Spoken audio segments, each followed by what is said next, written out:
மத்திய கல்வி அமைச்சர் தர்மேந்திர பிரதானுக்கு மதுரை எம்பி சு வெங்கடேசன் கடிதம் எழுதியுள்ளார். அந்த கடிதத்தில் சிபிஎஸ்இ இந்த ஆண்டு மார்ச் மாதம் வெளியிட்ட அறிவிப்பின்படி குரூப் ஏபிசியின் 118 பணியிடங்களுக்கான நியமன தேர்வுகள் நடைபெற உள்ளன. அதில் ஹிந்தி மொழி தேர்வும் இடம்பெற்றுள்ளது.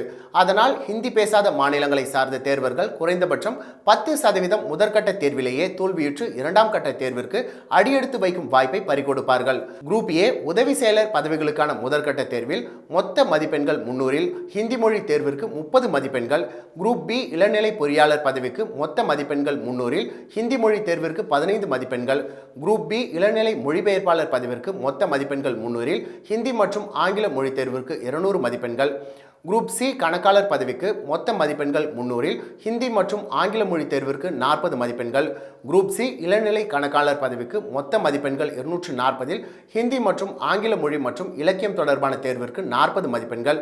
இது இந்தியாவின் மொழி பன்மைத்துவத்தை கருத்தில் கொண்டு உருவாக்கப்பட்ட அலுவல் மொழி விதிகளுக்கு முரணானது, ஹிந்தி பேசாத மாநில தேர்வர்களுக்கு அநீதி இழைக்கின்ற மற்றும் சமதள ஆடுகளத்தை மறுக்கின்ற தேர்வு முறைமையை மாற்ற வேண்டும் என்று வலியுறுத்தியுள்ளார்.